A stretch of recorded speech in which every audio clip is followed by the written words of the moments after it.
Hello, and welcome to the Three Peak Master Leadership Experience. My name is Mino Vlachos, and I'm the co-founder of Three Peak Coaching and Solutions. Three Peak Coaching and Solutions is a leadership consultancy dedicated to elevating executive mastery. We specialize in transforming businesses through leadership and team development during transitions and times of crisis. We focus on three critical areas where chaos and conflict are most likely to appear: board, CEO, and C-suite misalignment, transitions into executive leadership, conflict between functional departments. By addressing these flashpoints, we assist you in navigating change to build unity, create certainty, and establish clear direction. Our approach empowers leaders to master complex challenges and transform their companies to thrive now and in the future. Today, I am joined by Dr. Mazen Harb, who is also one of my fellow co-founders of Three Peak Coaching and Solutions. Today's topic is about dealing with external chaos. So many times there are things that are beyond our control. So there's an external environmental factor. And in that kind of chaos, we're not able to feel like we have a grasp on how to respond to things in the moment. So we're going to be exploring a little bit of how do we kind of deal with chaos? Is chaos bad? Is it something that, is we should be fixing or controlling, or what is really our relationship to when things are chaotic, and how do we deal with these changes that happen in the outside world all around us? So Mazen, I just want to start by asking you, I know it's like a big question, and I'm not going to ask it from a philosophical standpoint.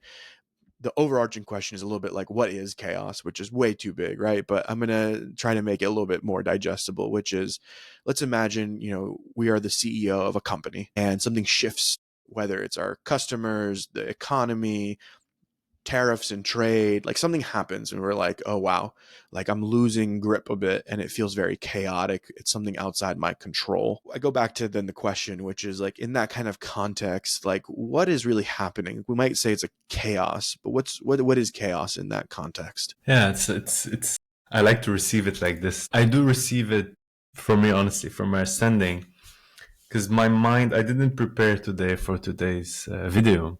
So for me, I receive it like chaotic. I'm like, So inside of me, I heard you, but I could not focus a lot. I had a big day.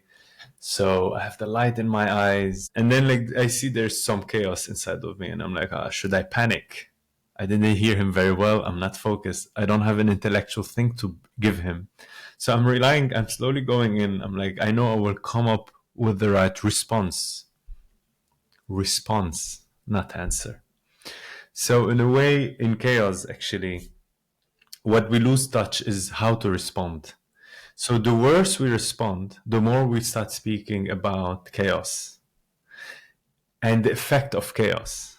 The better we respond, the more we see chaos coming into order. So chaos is a relationship between the subject and the object, between the outside and the inside. So it's not like, this is chaos, how to deal with it. And I'm like, I can show chaos to someone that they will thrive on. I can show chaos to someone, they will disappear and die. Do not forget that this multiverse, the universe, for the ones who still don't understand the multiverse, this multiverse has been created from chaos. So creation happened through chaos. So I think chaos has been given a bad name as if it's something bad. But how can we bring order to something if it was not chaotic before? So for me, chaos is the spark of the new, invention, the pioneering, creating a computer, a Macintosh, an AI, creating a car, not using horses. All of it, before that, there was chaos. Look at this. This is what happened. We are living the example. 2019, the world was going, yes, we reach the end of the era, but nobody realized. We had enough signals. Suddenly, it started with COVID. But COVID was sign of chaos to later on some things called the AI revolution. They are connected. Think about it. They are connected because chaos starts to appear on the planet individually, collectively, chaos starts to happen in each one's home. They were all at home. What happened from that? Everybody will start to work remote. What happened from that? Now we are in an AI revolution. Mm, So I am probably give the different aspect what chaos is, that I give it with the biggest, fattest smile.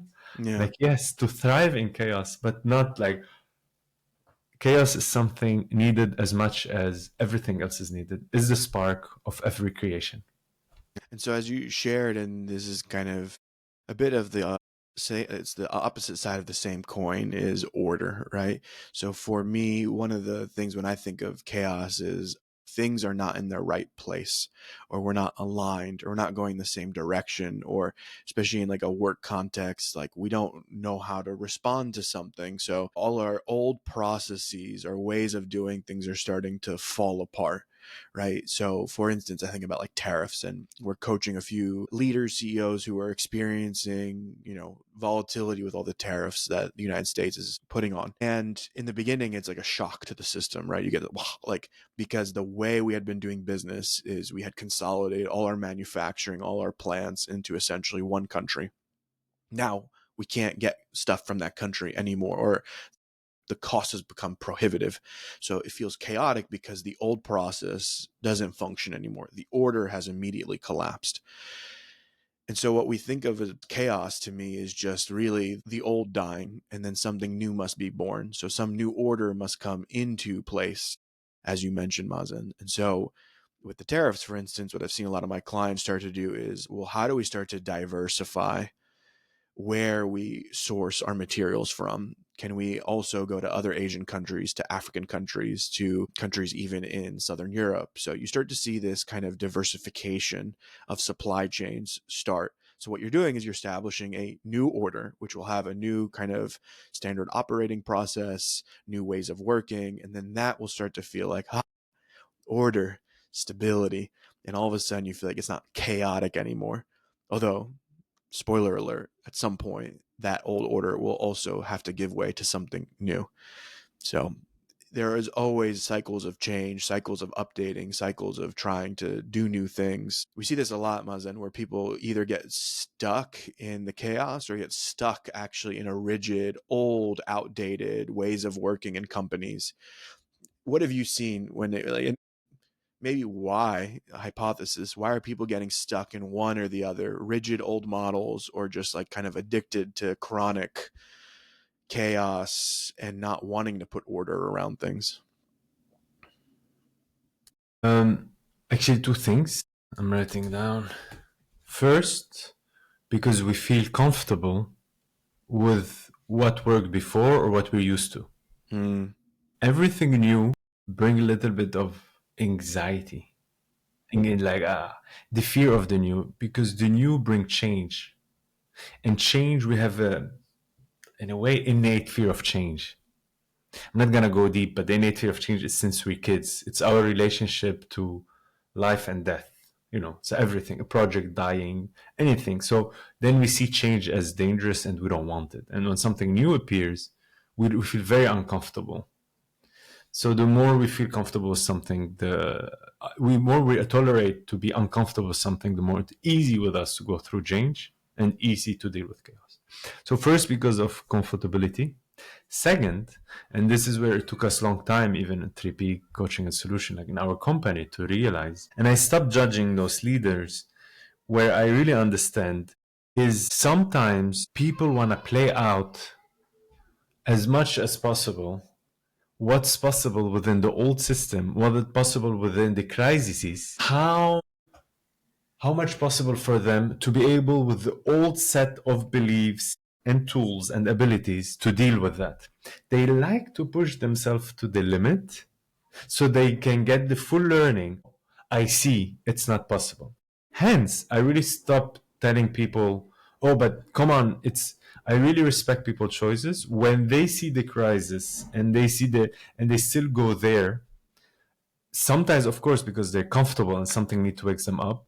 But another time as well is like, but I need to meet myself in the worst case scenario. Because if I know how to get up again, I would feel super confident. Again, all this on the unconscious level. We've been working deep with people, so no one will tell you like this. I would be happy to hear some people saying, but we had to No. work with so many people to try to see the essence. So that's it. Because of comfortability and because subconscious need to play out the worst case so we really know how to rise again. Yeah, one thing I like that, and this really came from you in our company, Three Peak, that I think about a lot is if something feels disorderly, right? There is a chaos or something is not aligned, it's not working. We stop everything, we go back, we speak, we realign, and then we move forward as one again. And I have found that to be such a pivotal and crucial principle in how we work, because we do need to constantly be adapting and changing, and things do outgrow the old, right? Old ways of working, even roles, functional roles, who sits in the role. There comes a time where things are constantly evolving and changing, and if we can notice those moments of like, oh, we're about to go through a portal, a threshold, we're about to go into a new phase of this business, stop everything, go back, redraw, get together, work as one, and then move forward. And I even think about, I will take it there just because I feel like it in like a political sense, like I did a little mini research project on my own where I charted in the history of the United States how many crises the country is facing across all levels, right? And what you see is almost in the last like few decades an exponential. It's like an exponential graph where the amount of crisis the United States is facing is going through the roof. And crisis, which we talk about a lot with our clients, and again, you can visit our website or see other materials we published. Crisis is when we really ignore the change that's needed, and then conflicts start to arise. And what I reflect on as the United States is like there's so many problems inside the house. There's so many issues and conflicts that we have not actually dealt with. And yet we're out in the world playing world police and being the leader, quote unquote, leader of the free world and all this stuff here and there, right? But I'm like, man, we have so many problems. At what point do you just say, like, stop, what's happening inside the house? Can we deal with what's happening inside the house? Otherwise, crisis will still keep happening to wake us up to the fact that like we have significant issues inside the country. So for whatever reason, I felt like bringing that part up. Yeah. Any thoughts or no? I don't like to use the word avoid, but I try to dance around geopolitics in the best way possible. Not because we still live in a very polarized mindset. So whatever has been said will be misunderstood. So, but in a way, anything that's happened outside, it's the same thing as in a company. Like it's the principles are the principles. So universal principle are universal principle. Natural laws are natural laws. What happened within every tissue, every organ, in your body, in your cells, also happen in the forest, happen in the systems. The more a system is not updating itself, the more it's resisting, it become unnatural, the more the repercussion of it is bigger. So the body is always updating itself. You know very well that Earth, every here and again, throws a tsunami here, a volcano there, a tornado there. So it's you should see that all those events are very much like the immune system of the body of Earth, of her body.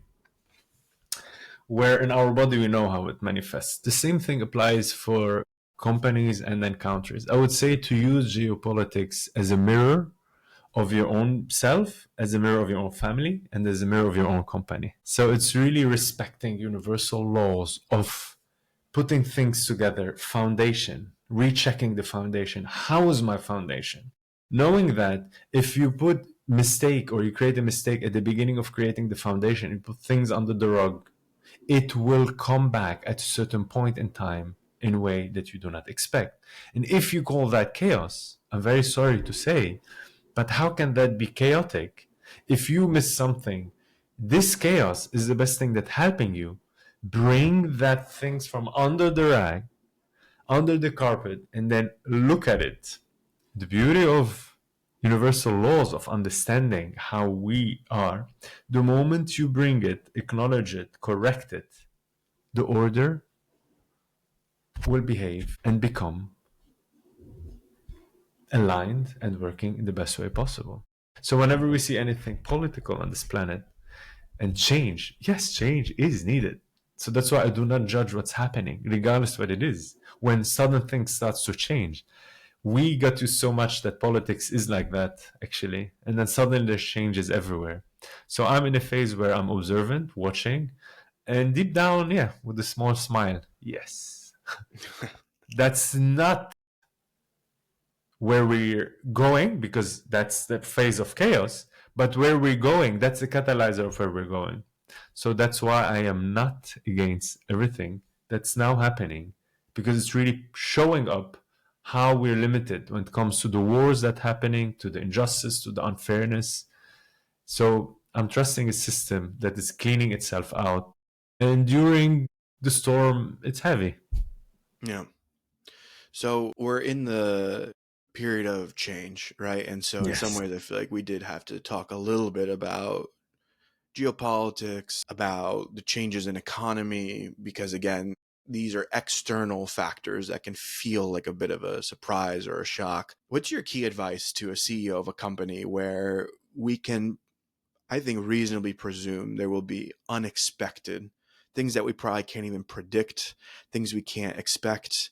There'll be ways it shows up that it's just going to look so new every time. Like tariffs, like a lot of companies are like, I don't know how to deal with this. I've never dealt with this before. I don't know how to diversify my supply chain. There's a lot of that angst that comes with the new and the quote unquote chaotic. So what's your key piece of advice to a CEO in this time period? Be ready for it. I'll say to them, this is exactly why you are in this position. And if they, for any illusionary reason, they feel they start to blame the outside or say, oh my God, or nagging, or that happened to me, they misunderstood that they are captain of that ship. You do not ask the captain of that ship, watch out, we should not, everything you will not. We bring people that they're ready to deal with the unexpected, the unknown. So now you're telling me, or every people shout, oh, but this is, I don't know how to deal with it. I'm like, I really, literally mean it. Question your position. You like the salary? You like the title? You're there to be the one that's most capable to adapt in the unknown. That's your job. That's what the CEO job is. And if you feel very comfortable in the known and you're like, no, but that's my job, I'm like, you chose the wrong position. There are any other position. Have the humility to sit with the board and the C-suite. Probably you're good in COO. Probably you're good CFO. Probably you're good financial. Switch with someone there to. So here's my invitation. How many CEO will there say, actually, I don't know how to deal with those things? I don't think the tariff is the problem. I don't think the challenge is outside. It's challenging the human psyche on the things we say, I want to do it, but they come to us, they're like, oh, no, and start blaming the world. Yeah, it's a bit of a tough answer, but it's time to stand to what really we signed for. Either we do a full job or we don't. This half a job in this time of change will really won't help at this moment. What I will share as one piece of kind of advice, feedback is I take it to more of a physical level, which is manage the emotionality of the time period. There are very few moments in corporate or business or startups where you're in an acute, literal disaster emergency in the moment you see it happening. Like if I'm going down the road, like yesterday, I was cycling, I was biking, and I saw a car that had just crashed. So like you go and you check if someone's okay, right? That's like an acute in the moment, right? Like you have to act in the moment. But if someone were to tell me like, hey, something is going wrong with the company more abstractly, it's not, you can't run to the car. There's no car to run to. What you need to do instead is just take a moment, take a pause, take a breath. There is this again, this like addiction to meetings, back to back to back to back meetings. We're on Zoom all day, we're in conference calls all day. There's no time to even go to the bathroom, to eat any food, to physically exercise. But you need to take a moment to pause and to breathe and to feel and to let that shock, the wave of the shock, wash over you and get back to a regulated place so that all options start to feel possible again. So you can actually think reasonably and logically and not be clouded by instinct and reaction and fear. Pause. Then spread that energy of pause and that energy of calm and like some level maybe of optimism. We can do this. We can figure this out, right? To your team, and then down and down and down throughout the organization, because you need to be the one that supports people through the change process. So we used to have in kind of corporate consulting, like change management and change consultants. And I'm like, everyone is now in change. Everyone's responsible for change. I don't know how you could possibly even like say that's something separate, right? So we're this machine that runs, this engine that runs, and then someone comes and does change to us. I'm like, no, like now everyone is responsible for change. The CEO, you need to be the change agent constantly, which means you know how to shepherd people through change. And that means starting with yourself. And so understand that the first place I would start is make sure you're regulating emotionally so you can make the best decisions possible. Otherwise, it's going to be a pretty tough and reactive journey and firefighting and drowning. And yes, then it will feel chaotic. So, with that, Yes. I'd like to conclude this episode. Thank you so much for listening, and we look forward to speaking with you soon.